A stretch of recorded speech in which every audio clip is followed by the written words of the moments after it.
ಹೇಗಿದ್ದೀರಾ ಎಲ್ಲರೂ? ಚೆನ್ನಾಗಿದ್ದೀರಾ? Welcome back to my YouTube channel. ಇದು ಶುಕ್ರವಾರದ ಲಾಗ್ ಆಗಿರುತ್ತೆ ನೋಡಿ. ನಿನ್ನೆ ಎಲ್ಲ ಪೂಜೆ ಮಾಡಿ ಸ್ವಲ್ಪ ಸುಸ್ತಾಗ್ಬಿಟ್ಟಿತ್ತು, ಮಲ್ಕೊಂಡ್ಬಿಟ್ವಿ ಹಂಗೆ. ನಾನು ಏನು ಕುಕ್ ಮಾಡಿದ್ದೆಲ್ಲ ವಿಡಿಯೋ ಮಾಡೋಕ್ಕಾಗಲಿಲ್ಲ, ಯಾಕಂದರೆ ಹೆವಿ ಉಪವಾಸ ಇದ್ವಲ್ವಾ, ಹೆವಿ ಸುಸ್ತಾಗ್ಬಿಟ್ಟಿತ್ತು. ಹಂಗಾಗಿ ಏನೋ ಒಂದು ಚಿತ್ರಾನ್ನ ಮಾಡಿಕೊಂಡು ಊಟ ಮಾಡಿ ಮಲ್ಕೊಂಡ್ಬಿಟ್ವಿ. ಇವತ್ತು ಶುಕ್ರವಾರ ಆಗಿರೋದ್ರಿಂದ ನಿನ್ನೆ ಮಾಡಿದ ಪೂಜೆನ ಇವತ್ತು ಇಳಿಸ್ಬೇಕು. ಆ್ಯಂಡ್ ಅದಕ್ಕಾಗಿ ಬೆಳಗ್ಗೆನೇ ಲಾಗ್ನ ಸ್ಟಾರ್ಟ್ ಮಾಡ್ತಾ ಇದ್ದೀನಿ. ಸನ್ನಿ ಪಕ್ಕದ ಮನೆಗೆ ಆಟ ಆಡೋಕ್ಕೆ ಹೋಗಿದ್ದಾನೆ. ಫಸ್ಟಿಗೆ ಕೆಲಸ ಮುಗಿಸ್ಕೊಂಡು ಬಿಡೋಣ ಬನ್ನಿ. ಇವತ್ತು ಬೆಳಗ್ಗೆನೇ ಶುಕ್ರವಾರ ಆಗಿರೋದ್ರಿಂದ ನಿನ್ನೆ ಗುರುವಾರ ಪೂಜೆ ಮಾಡಿದ್ನಲ್ವಾ, ಅದನ್ನೆಲ್ಲನೂ ನಾನು ಪೂಜೆ ಇಳಿಸ್ಬೇಕಾಗುತ್ತೆ. ಹಂಗಾಗಿ ಇಳಿಸಿ ಶುಕ್ರವಾರದ ಪೂಜೆನ ಮುಗಿಸ್ಕೊಂಡಿದ್ದೀನಿ.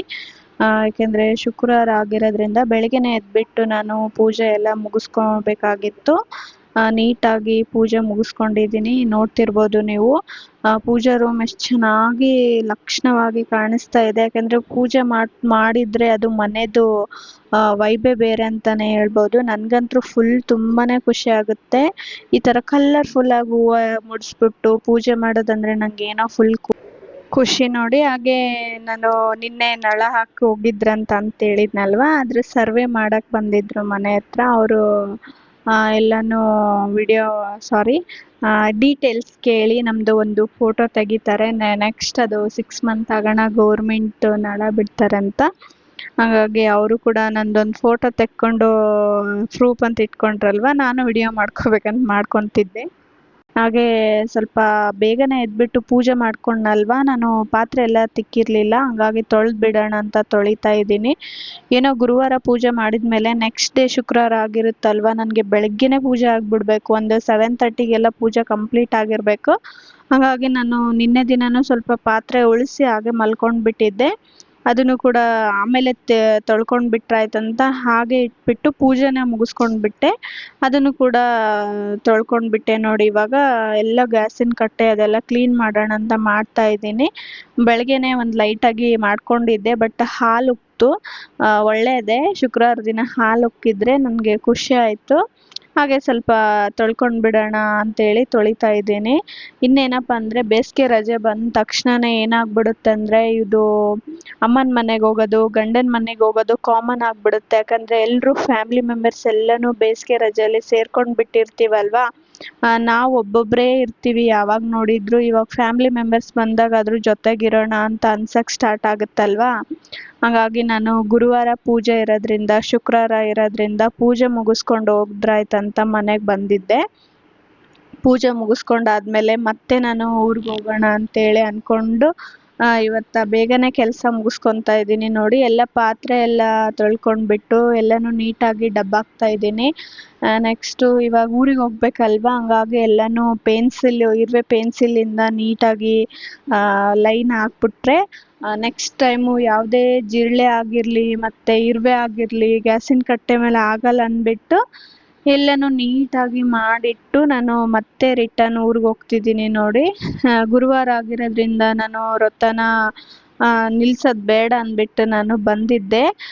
ಎಲ್ಲರೂ ಮನೇಲಿ ಎಲ್ಲರೂ ಅಲ್ಲೇ ಇರ್ತಾರಲ್ವ, ನಮಗೂ ಅಲ್ಲೇ ಇರ್ಬೇಕು ಅನಿಸುತ್ತೆ ಅಲ್ಲ. ಹಂಗಾಗಿ ಮತ್ತೆ ನಾನು ಊರ ಕಡೆ ಹೋಗ್ತಾ ಇದ್ದೀನಿ ನೋಡಿ. ನಮ್ಮ ಊರಿಗೆ ತುಂಬ ದೂರ ಏನಿಲ್ಲ, ಒಂದು 18 ಕಿಲೋಮೀಟ್ರ್ 20 ಕಿಲೋಮೀಟ್ರ್ ಆಗ್ಬೋದು ಅಷ್ಟೇ. ಈಸಿಯಾಗಿ ಸುತ್ತಾಡ್ಬೋದು, ಆಟೋದಲ್ಲೇ ಸುತ್ತಾಡ್ಬೋದು. ಹಾಗಾಗಿ ನಮ್ಮ ಹಸ್ಬೆಂಡ್ ಮುಂಚೆನೇ ಶಾಪ್ಗೆ ಹೋಗೋದಿತ್ತಲ್ವ, ಹೋಗ್ಬಿಟ್ಟಿದ್ರು ಅವರು. ನಾನು ನನ್ನ ಸನಿನ ಕರ್ಕೊಂಡು ಆಟೋ ಅಣ್ಣ ಜೊತೆಗೆ ಹೋಗ್ತಾ ಇದ್ದೀನಿ ನೋಡಿ. ಒಂಥರ ಸನ್ನಿಗಂತೂ ತುಂಬಾ ಖುಷಿ. ನಮ್ದು ಹಸ್ಬೆಂಡ್ ತಂಗಿ ಆ್ಯಂಡ್ ಸಿಸ್ಟ್ರು ಮಕ್ಕಳು ಎಲ್ಲರೂ ಬಂದಿದ್ರು ರಜೆಗಂತೇಳಿ. ಅವ್ರ ಜೊತೆ ಒಂದು ಸ್ವಲ್ಪ ದಿನ ಟೈಮ್ ಸ್ಪೆಂಡ್ ಮಾಡೋಣ ಅಂತೇಳಿ ಅಂದ್ಬಿಟ್ಟು ಮತ್ತೆ ರಿಟರ್ನ್ ನಾವು ಊರಿಗೆ ಹೋಗ್ತಿದ್ವಿ ನೋಡಿ. ಏನಪ್ಪ ಅಂದರೆ ಎಲ್ಲರೂ ಬಂದಾಗ ಇಲ್ಲಿರೋಕ್ಕೆ ಮನಸ್ಸೇ ಆಗಲ್ಲ. ನಮ್ಮೂರಲ್ಲಿ ಯಾವಾಗಲೂ ಇರ್ತೀವಲ್ವಾ, ಅವ್ರ ಜೊತೆ ಒಂದು ಸ್ವಲ್ಪ ದಿನ ಟೈಮ್ ಸ್ಪೆಂಡ್ ಮಾಡಿದ್ಮೇಲೆ ಅವರು ಮತ್ತೆ ಬರಲ್ಲ. 6 ಮಂತಿಗೆ ಒಂದ್ಸಲ, 1 ಇಯರ್ ಒಂದ್ಸಲ ಬರ್ತಾರಲ್ವ, ಅವ್ರ ಜೊತೆನೂ ಇರೋಣ ಅಂತೇಳಿ ಮನ್ಸು ಕೇಳೇ ಇಲ್ಲ. ಹಂಗಾಗಿ ರಿಟರ್ನ್ ಊರ ಕಡೆನೇ ಹೋಗ್ತಾ ಇದ್ದೀನಿ. ಸನಿ ಕೂಡ ಹೋದ್ಮೇಲೆ ಫುಲ್ ಖುಷಿ ಆಗ್ತಾ ಇದ್ದ. ಹೋಗೋಣಮ್ಮ ಮತ್ತೆ ಅಂತೇಳಿ, ಸರಿ ಪುಟ್ಟ ಹೋಗೋಣ, ಅಪ್ಪನ ಹತ್ರ ಹೋಗೋಣ ಅಂತಿದ್ದ. ಸರಿ ಪುಟ್ಟ ಅಂತೇಳಿ ಮತ್ತೆ ಊರಿಗೆ ಬಂದ್ವಿ ನೋಡಿ. ಮಕ್ಕಳು ಕೂಡ ಮಲ್ಕೊಂಡಿದ್ರು ನಾವು ಬರೋಷ್ಟಿಗೆ. ನಾವು ಬರೋದು ಒಂದು 3 ಗಂಟೆ ಆಯಿತು ನೋಡಿ. ಎಲ್ಲ ಕೆಲಸ ಮುಗಿಸ್ಕೊಂಡು 3 ಗಂಟೆ ಎಲ್ಲ ಆಯಿತು. ಸನಿಗೆ ಫಸ್ಟಿಗೆ ಊರು ಬಂದಮೇಲೆ ಶಾಪ್ ಒಳಗೆ ಬಂದುಬಿಡ್ಬೇಕು. ಮೊದಲು ಅವ್ರ ಪಪ್ಪನ ನೋಡಿಬಿಡ್ಬೇಕು ಅವನು. ನೆಕ್ಸ್ಟ್ ಅದೆಲ್ಲ ಮುಗಿಸ್ಕೊಂಡು ನಮ್ಮ ತೋಟದ ಮನೆ ಕಡೆ ಹೊರಟ್ವಿ. ಅಲ್ಲೇ ಒಂದು ಸ್ವಲ್ಪ ಆಟ ಆಡಿ ಮಜಾ ಮಾಡಿ ಬರೋಣ ಅಂತೇಳಿ. ನೆಕ್ಸ್ಟ್ ಅವರು ಕೂಡ ಇವಾಗ ಸಮ್ಮರ್ ಅಲ್ವಾ, ಹಂಗಾಗಿ ಮಕ್ಕಳು ಕೂಡ ನೀರಲ್ಲೇ ಆಟ ಆಡಬೇಕು ಅಂತೇಳಿ ಅಂತ ಇದ್ರು.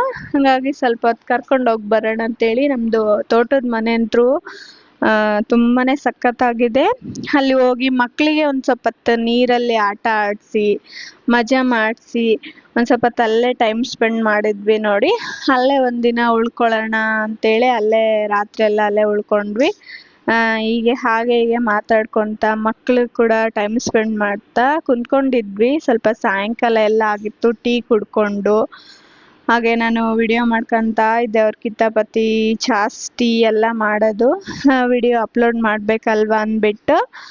ಇನ್ಯಾರು ನನ್ನ ಚಾನಲ್ಗೆ ಸಬ್ಸ್ಕ್ರೈಬ್ ಮಾಡಿಲ್ಲ, ಸಬ್ಸ್ಕ್ರೈಬ್ ಮಾಡಿ, ಲೈಕ್ ಮಾಡಿ, ಶೇರ್ ಮಾಡಿ, ಕಮೆಂಟ್ ಮಾಡಿ. ಆ್ಯಂಡ್ ನಿಮ್ಮ ಮನೇಲೂ ಹೀಗೇನಾ, ನೀವು ಕೂಡ ಸಮ್ಮರ್ ಟೈಮಲ್ಲಿ ಊರಿಗೆ ಹೋಗೋಕೆ ಇಷ್ಟಪಡ್ತೀರಾ ಅಂತೇಳಿ ಕಮೆಂಟ್ ಬಾಕ್ಸಲ್ಲಿ ಕಮೆಂಟ್ ಹಾಕಿ. ನನಗಂತೂ ಎಲ್ಲರೂ ಬಂದಾಗ ಇರೋಕ್ಕೆ ಇಷ್ಟ ಆಗಲ್ಲ. ಆ್ಯಂಡು ನಮ್ಮದು ರಾತ್ರಿ ಸ್ಪೆಷಲ್ ಉತ್ತರ ಕರ್ನಾಟಕ ಸ್ಟೈಲ್ ಹುಗ್ಗಿ ನೋಡಿ. ಅದಕ್ಕೆ ಒಂದು ರೆಸಿಪಿ ತೋರಿಸ್ಬಿಡೋಣ ಅಂತ ಶೂಟ್ ಮಾಡ್ಕೊತಾ ಇದ್ದೆ. ಅಷ್ಟೊಂದು ಡೀಪ್ ರೆಸಿಪಿ ಅಂತ ತೋರಿಸ್ತಾ ಇಲ್ಲ, ಮೇಲೆ ತೋರಿಸಿದ್ದೀನಿ. ನೆಕ್ಸ್ಟ್ ಈ ಕಡೆ ಪಲ್ಯ ಆಗ್ಬಿಟ್ಟಿತ್ತು. ಒಂದು ನೋಡ್ತಿರ್ಬೋದು, ಇಲ್ಲಿ ಗೋಡಂಬಿ ಕಟ್ ಮಾಡಿ ಇಟ್ಟಿದ್ದಾರೆ ನಮ್ಮ ಅತ್ತೆ. ಈ ಕಡೆ ಕೊಬ್ಬರಿ ಕೂಡ ಕಟ್ ಮಾಡ್ಕೊತಾ ಇದ್ದಾರೆ. ಎಲ್ಲರೂ ಹೊರಗಡೆ ಟಿವಿ ನೋಡ್ತಾ, ಮಕ್ಕಳು ಕೂಡ ಮೊಬೈಲ್ ನೋಡ್ತಾ. ಗೊತ್ತಲ್ವಾ, ಮಕ್ಕಳಿಗೆ ಮೊಬೈಲ್ ಇದ್ರೆ ಸಾಕು, ಸ್ವಲ್ಪ ಒಂದೆರಡು ಮೊಬೈಲ್ ನೋಡ್ತಾ, ಇನ್ನೊಂದೆರಡು ಸತಾಯಿಸ್ತಾ, ಹಾಗೆ ಟೈಮ್ ಸ್ಪೆಂಡ್ ಮಾಡ್ತಾ.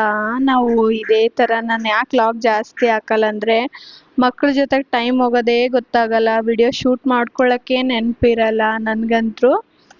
ಹಾಗಾಗಿ ನಾನು ಸ್ವಲ್ಪ ತುಂಬ ಕಡಿಮೆ ಲಾಗ್ನ ಅಪ್ಲೋಡ್ ಮಾಡ್ತಾ ಇದ್ದೀನಿ.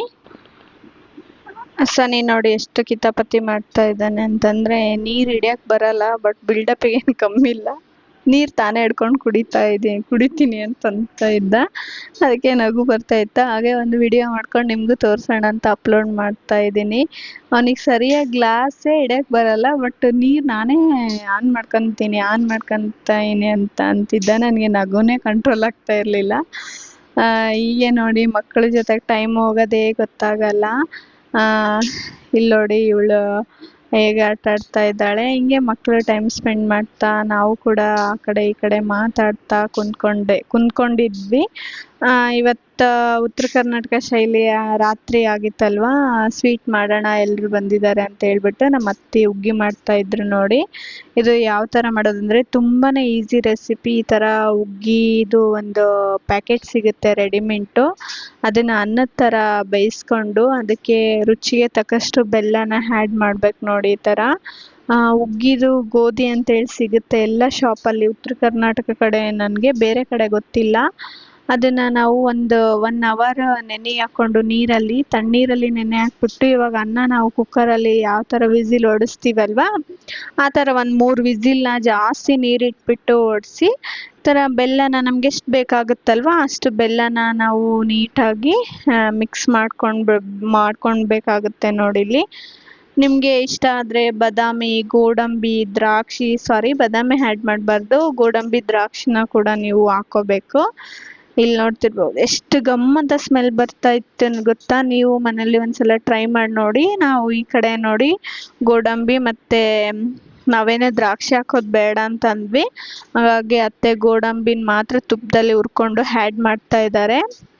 ಆ್ಯಂಡ್ ನಾನು ಆಗಲೇ ಕೊಬ್ಬರಿ ಎರ್ಚಿಟ್ಟು ತೋರಿಸಿದ್ನಲ್ವ, ಅದನ್ನು ಕೂಡ ಮಿಕ್ಸರ್ಗೆ ಹಾಕ್ಕೊಂಡು ಅದನ್ನು ಕೂಡ ಮಿಕ್ಸ್ ಮಾಡ್ಕೊತಾ ಇದ್ದಾರೆ ನೋಡಿ. ಇಲ್ಲಿ ಎಷ್ಟು ಟೇಸ್ಟು ಕೊಬ್ಬರಿ ಆ್ಯಡ್ ಮಾಡಿದಂತೂ ಅದ್ರ ಲುಕ್ ಆ್ಯಂಡ್ ಟೇಸ್ಟ್ ತುಂಬಾ ಚೇಂಜ್ ಆಗುತ್ತೆ. ನೀವು ನೋಡ್ತಿರ್ಬೋದು ಇವಾಗ ಮಿಕ್ಸ್ ಮಾಡ್ಕೊತಾರೆ ನೋಡಿ, ಅದ್ರದ್ದು colour and shining full change ಆಗಿಬಿಡುತ್ತೆ. ಸ್ವೀಟ್ ಕೂಡ ತುಂಬ ಚೆನ್ನಾಗಿರುತ್ತೆ. ನಮ್ಮ ಉತ್ತರ ಕರ್ನಾಟಕದ ಕಡೆ ತುಂಬಾ ಫೇಮಸ್ ಇದು ಹುಗ್ಗಿ. ಎಲ್ಲ ನಾವು ಮದುವೆಗಳಲ್ಲಿ ಅಲ್ಲಿ ಎಲ್ಲ ಕಡೆನೂ ನಾವು ಈ ಥರ ಹುಗ್ಗಿನ ಒಂದು ಸ್ವೀಟ್ ಇರಲಿ ಅಂದ್ಬಿಟ್ಟು ಮಾಡ್ತಿರ್ತೀವಿ. ಐ ಹೋಪ್ ಈ ವಿಡಿಯೋ ನಿಮಗೆ ಇಷ್ಟ ಆಗಿದೆ ಅನ್ಕೊತೀನಿ. Thank you for watching. Love you all.